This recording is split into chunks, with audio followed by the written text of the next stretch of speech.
Okay, so I'm here with Joel Kolinchuk. Jenny Phillips. And do you have a duo name? We usually go by Vile. Vile Pole Arts, yeah. Vile Pole Arts. And you're out of British Columbia? Yeah. Okay, that much I knew. Okay, so you guys just competed in North American Pole Dance Competition and Convention 2016 doubles, and so let's start chronologically.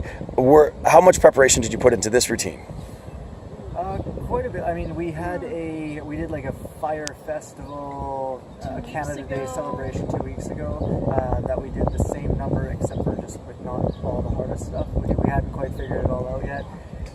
So that was a good way for us to prepare. And then we spent the next 2 weeks after that just kind of solidifying everything and doing the hardest things.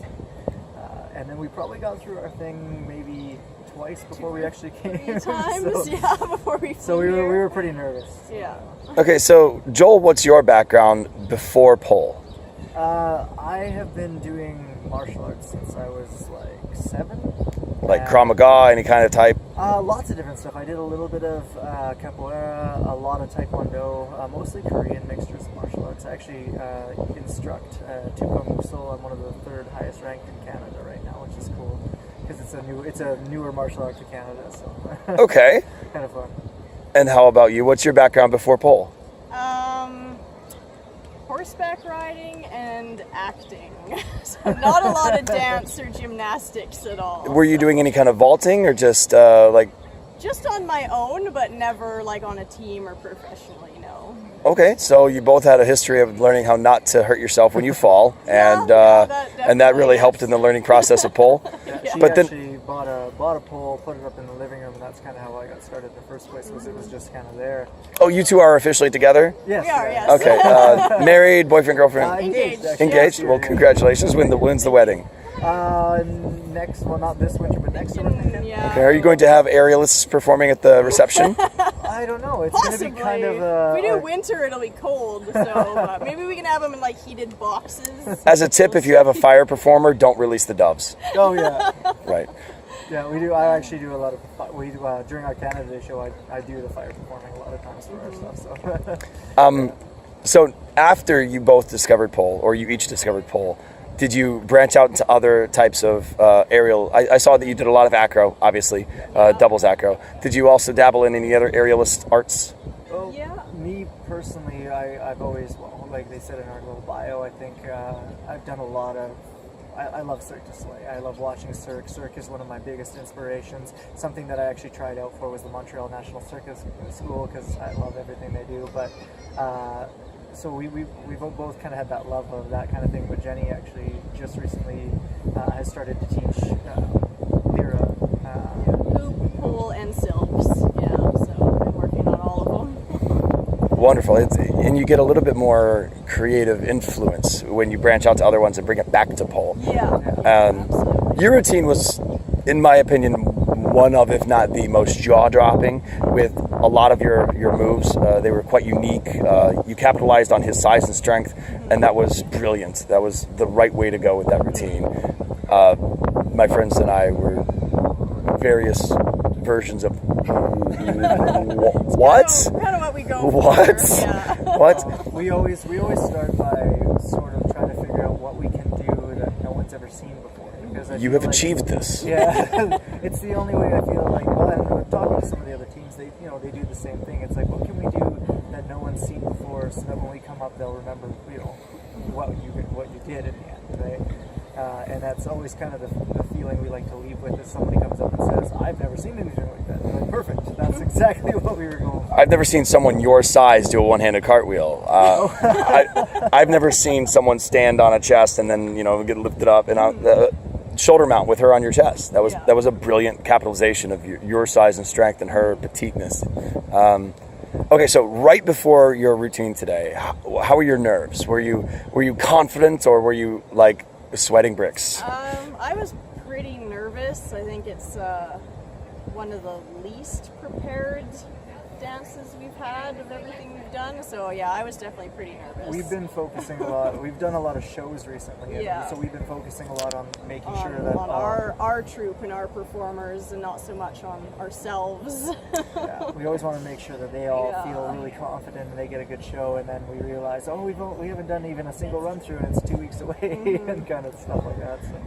Right when your performance started, how were your nerves? Were you in the zone, or were you Pretty cool. praying to a deity? Yeah.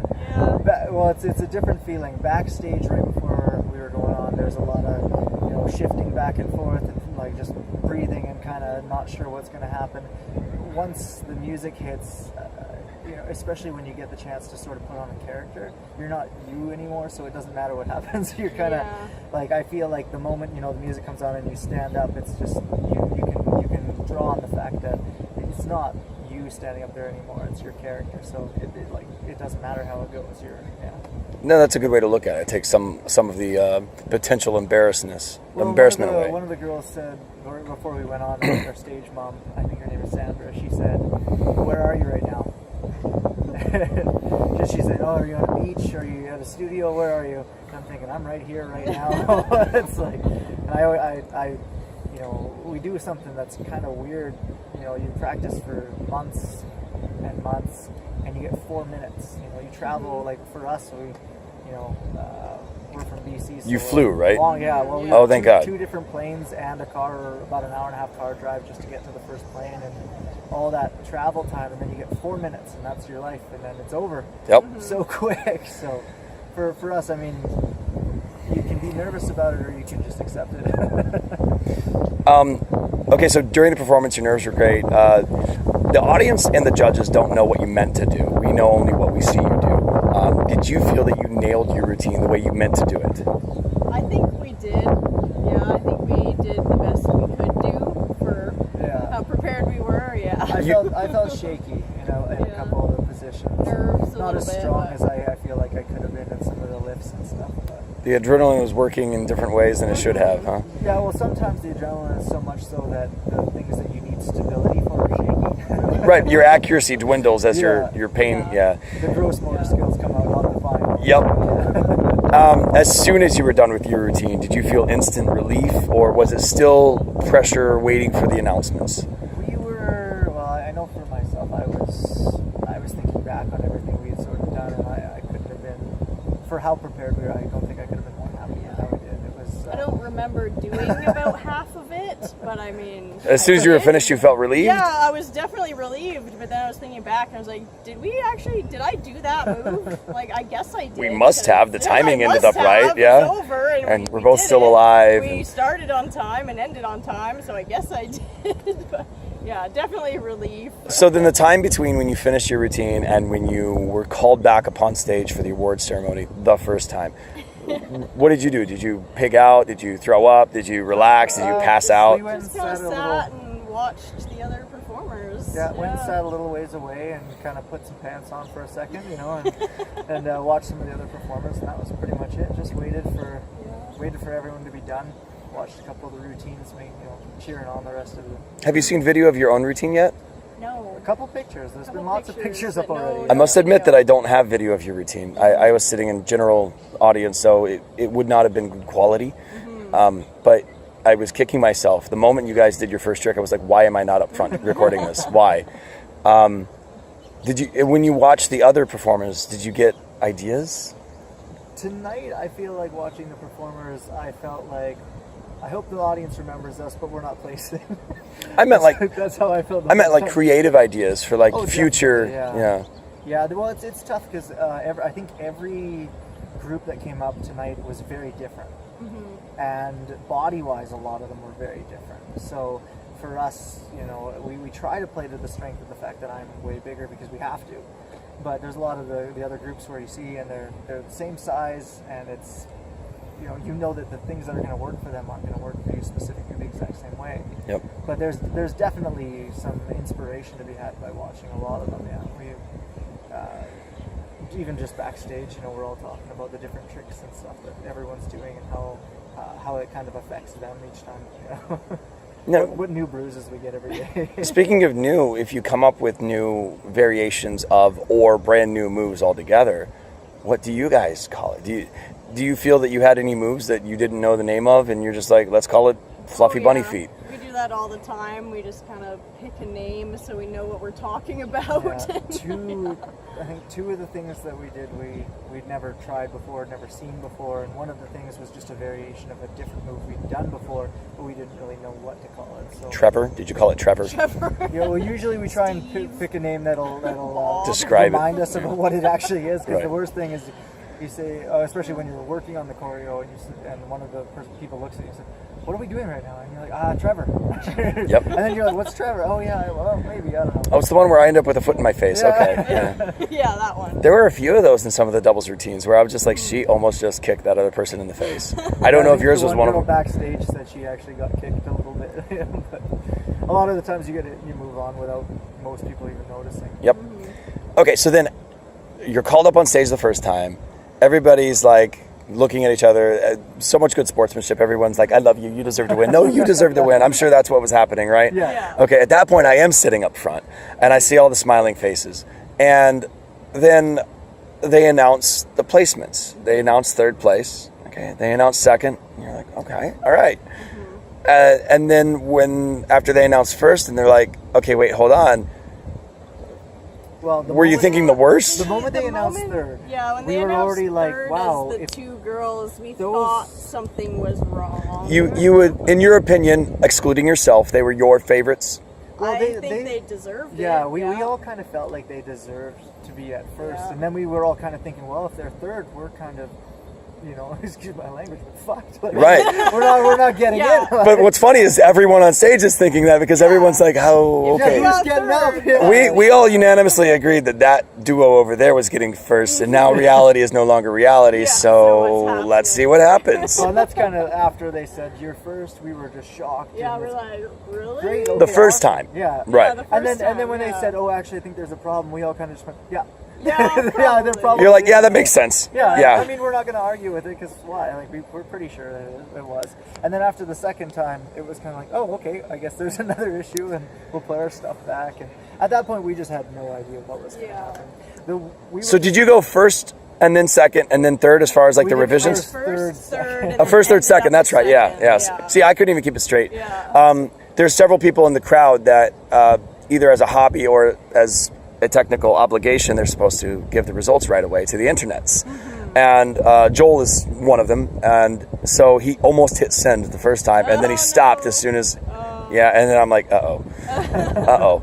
Even I am still confused. So I could see them coming up and saying, nope, oh no. it's wonderful that they did that before you walked off stage. It's unfortunate that they didn't do that before they announced anything. Yeah. Because we would have much rather had that 15-minute break before they said anybody's placement. But this made it more memorable. In a way that they didn't take anyone from the top three, at least, to say you didn't actually place it. Right, it could have been worse that way as well. There could have been some you get first, oh we got first, and then you get to third and you're like, oh no, and you got second, okay, fine. But like if it had been like, oh we got first and And you then- actually didn't place, Right. Yeah. would be a totally different thing. I mean, there's nothing you can do in those You'd be like, fuck situations. America. Well, there's nothing you can do in those situations, and people often talk about, oh, like, weren't you pissed off? Like, well, I mean, you could have been, but what was it going to do for you? Right?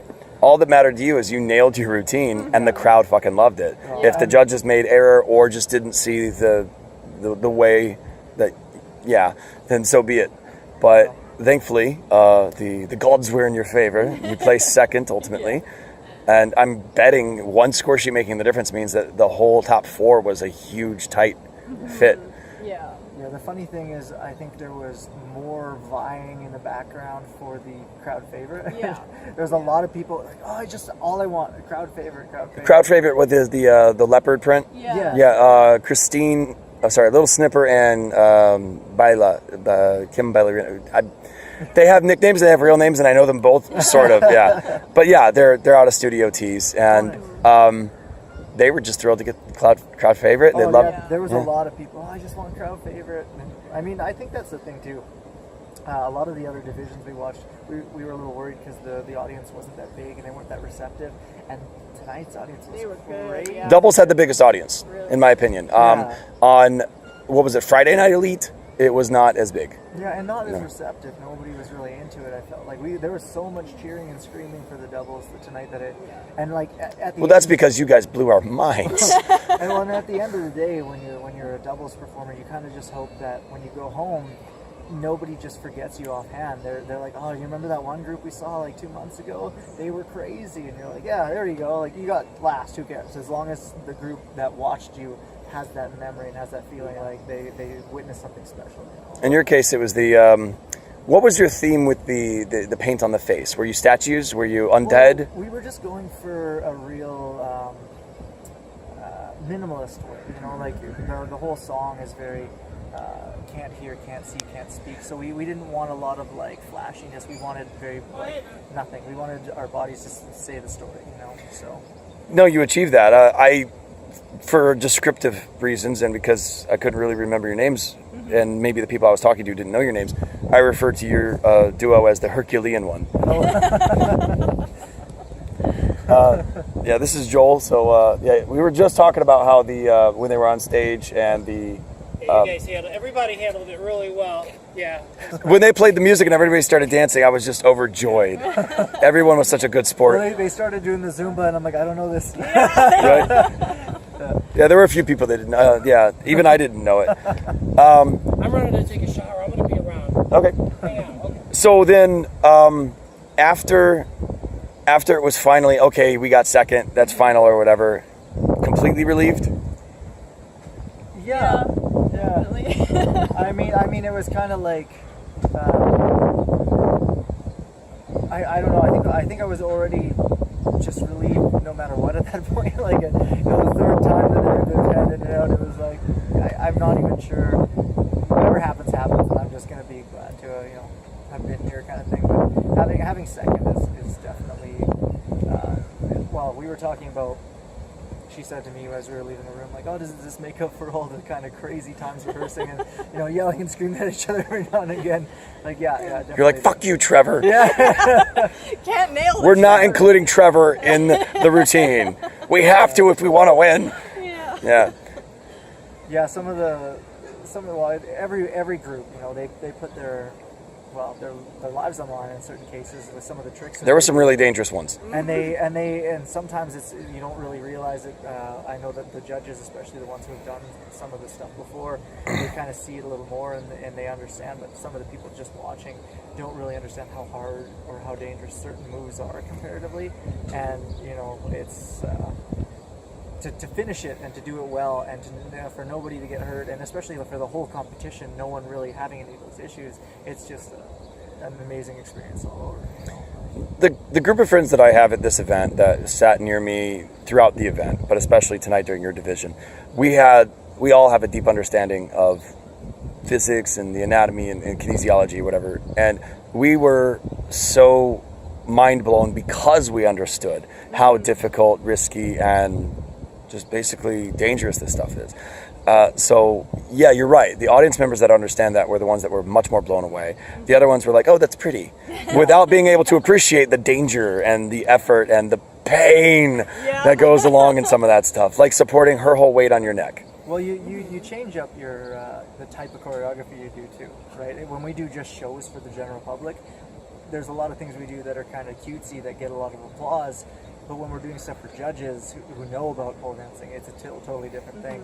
Like, oh, maybe we won't put that in because it's just kind of cutesy, but we'll put this in even though it doesn't look quite as good because they know that's crazy. Right? So. Speaking of cutesy, sometimes it does well. Look at Seth and help me out here. Seth and Tanisha? I think so. I think so. I loved watching. It was adorable. Yeah. It was. Clean, They had. too, though. Oh, it was such a wonderful routine. There was precision. There was a lot of difficulty, but yours was more daring and really just dangerous looking and impressive and shock factor and theirs was just so fucking cute. Yeah. So I'm glad that the two mixed gender couples had completely different styles. Yeah. I was actually glad that all of the groups put together, you couldn't have mix two of them up. The outfits definitely helped that too. Yeah. Yeah. They were so different, each individual group, and size-wise, and just everything, like costumes, song choice. Like the one group, they did the disco. And it's like totally different. She said to us, "Oh, it was great that we went right after you guys, because it was like." The crowd was a little, oh, now I'm a little sad, I don't know, right? But now, like, oh, we're going to get pumped up, right? Yeah. So they were happy about kind of the differences. So what's next for you two after this? Where are you taking either this routine or a new routine? Keep using this one, by God. Oh my God. If there's not a rule against, some competitions will say you have to have a fresh routine. If it doesn't say that, by means, keep using this one. It was amazing. Yeah, we tend to redo pieces a lot. Yeah. And some of the better tricks and stuff we keep around, and then we just kind of mix around with do different things. But one of the biggest things I think for us lately, we're trying to, especially in our community, bring pole and especially the doubles and just the whole experience of it to the general public a little more. So we've been focusing on shows, and we were actually doing a big Halloween show with a live band, and we're doing all this stuff like that. So for us, the next step usually is just doing more to bring it into the limelight. I mean, as a martial arts instructor too, I've got people who are like, "How do you be a martial arts instructor and then you go next door and you pole dance?" People have a problem with that. Some people do. Is it because of the gender problem, or just they're different? The stigma. The stigma. Yeah. You have that even in Canada? Oh yeah. Yeah. Unfortunately. Yeah, we've had a few people that said they don't want to have their kids learning martial arts from our school just because of the stigma behind it. And most of them have kind of backtracked since they've seen sort of what we do. You prove them wrong, and then they're like, "Oh, okay." And I think that's the biggest thing. We one of our favorite things to do is to go out and have a whole bunch of people that earlier the night were saying, "Oh, what is happening in this town?" Going, "Holy, this needs to happen more in this town." I think that's wonderful. A few pole studios I've been to will actually interact with the community, and if nothing else, it lessens the stigma. It lessens the hidden hatred of your pole studio that you may not notice until suddenly you're chased out of town. What event do you see yourself competing in pole-wise next, if any? Are you going to CPFA Nationals next weekend, 6 days from now? We won't be. We're not going to that one, no, but we're contemplating next year. Yeah. Okay. And I think the regionals in BC. Yeah, we didn't do the regionals this year, just budget. That was a month and a half ago, wasn't it? Yeah, just budget to get here and everything. So we just chose this one for this year, and then next year we'll kind of figure out. So instead of choosing the local one, you chose the one where you had to take 2 planes in an hour and a half. We wanted to do something different. This is different. Right? This is different. We did BCs and Canadians, what, 2 years? 2 years in a row. So we kind of wanted to just see what else. And this was different because we were invited. Yeah. Mary Ellen put up a thing and said, "Hey, would you like to come to this competition?" It was kind of like, "Oh, okay, so there's another competition going on. We might as well try that out." I think the one that we both would really like to do one day, whether we get to it or not, is Australia. Yeah. Just when you're spending so much money to get to these competitions, sometimes it'd be nice to go somewhere really amazing. Also, where the prize is a large sum of money. Yeah. Well, and just even some of the Australia. Okay, we get to go to Australia and do this competition, and it's a little more free form. When we did Worlds, it was very strict, very strict. So we felt a little stifled almost. And then Australia, we've heard, is much more free form, and there's almost more freedom to it. So. Worlds is that's IPSF. That's the one that's trying to get into the Olympics, right?